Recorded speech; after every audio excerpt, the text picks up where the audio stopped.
구독과 좋아요, 알림 설정은 영상 제작에 큰 힘이 됩니다. 저소득층 및 소수계 학생 중 상당수가 연방정부 재정보조 신청을 위해서 접수해야 하는 연방 무료 학비 보조 신청서 작성을 포기하고 있습니다. 팹사와 관련한 혼란 때문입니다. 올해 연방교육부가 팹사 양식을 간소화하는 작업을 진행하는 과정에서 여러 문제점이 드러나 서류 접수가 지연되는 등 부작용이 발생했습니다. 이 같은 혼란을 겪으면서 올 가을 학기 대학에 진학할 12학년생 중에 팹사를 접수한 학생 수가 크게 줄어든 것으로 나타났습니다.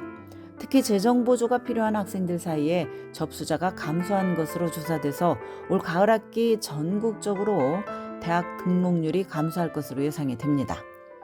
이민자 학생이 가장 많은 캘리포니아주가 큰 타격을 받을 것으로 보입니다. 2024-2025 팹사는 기술적인 문제가 생기면서 지난해 말에 오픈을 했습니다. 이에 따라 학생들의 팹사 접수가 지연이 되었고 학생과 학부모들은 재정 보조를 얼마나 받을지 알 수 없이 최종적으로 진학할 대학을 결정하는 것을 주저하거나 유예하는 상황이 벌어졌습니다.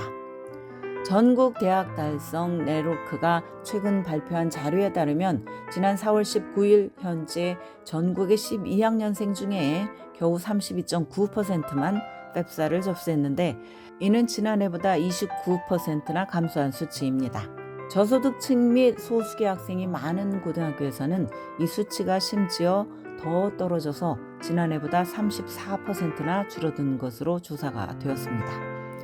이처럼 팹사 제출이 줄어든 현상은 올 가을 학기 대학 등록률을 낮추는 결과를 초래할 수 있다고 전문가들은 경고했습니다. 대학 입시 전문가인 마크 칸트로위츠는 팹사 완성률이 19% 떨어질 것으로 예상하면서 올 가을 학기 대학 등록률 역시 급감할 것으로 전망한다고 경제 전문 매체 CNBC와 인터뷰에서 밝혔습니다. 올해 4월 19일을 기준으로 완성된 팹사 양식은 2023년보다 29.1% 급감해서 137만 815개에 그쳤습니다. 2024-2025 팹사는 예전보다 3개월이나 늦은 지난해 12월 30일 처음으로 대학 지원자들에게 공개되었습니다.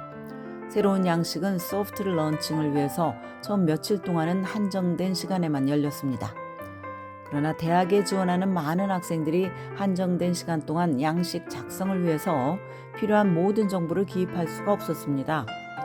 처음 소프트 런칭 이후에 기술적인 문제는 완화되었으나 일부 학생들은 여전히 팹사 작성 과정에서 어려움을 겪어야 했습니다. 실수로 양식에 잘못된 정보를 기입한 뒤에 제출해서 이 부분을 고쳐야 할 경우에 추가로 시간이 소요가 되었습니다. 특히 소셜 시큐리티 번호가 없는 부모를 둔 이민자 가정 학생들은 팹사 작성을 위해서 필요한 아이디와 패스워드를 만드는 데 큰 문제를 경험을 했습니다. 이런 상황 때문에 대학들은 연방정부로부터 팹사 데이터를 전송받는 데 많은 시간이 걸렸고 이 때문에 4월 말까지도 대학들은 합격생들에게 재정보조 레터를 보낼 수가 없었습니다. 이로 인해서 미국 내 190개 이상의 대학들은 합격생들이 등록 의사를 표명해야 하는 마감일을 5월 1일이 아니라 5월 15일 또는 6월 1일로 연기하는 조치를 취했습니다.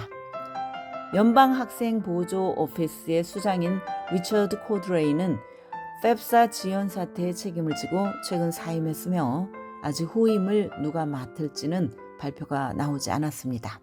올해 팹사는 과거 수년간 이어져온 양식과는 다릅니다. 2020년 연방 상원이 팹사 양식을 개정할 것을 규정하는 법안을 통과시켰기 때문입니다.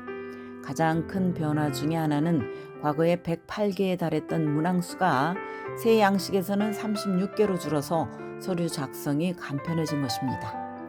또한 2명 이상의 자녀가 대학생인 가정에 적용되어 온 형제자매 디스카운트를 없앴고 상대적으로 부유한 가정이나 중산층 가정을 위한 보조금 액수를 줄였습니다. 캘리포니아주는 올해 팹사 마감일을 5월 2일, UC 계열 대학과 케어스테이트 대학은 디시전 데이를 5월 15일로 각각 연기를 했습니다. 올 가을과 겨울 대학 입시를 치러야 하는 하이스쿨 주니어들이 작성하게 될 2025-26 FAFSA는 아무 문제 없이 진행되기를 바랍니다. 지금까지 교육 전문 컨설팅 그룹 어드미션 메서스 진아킴이었습니다.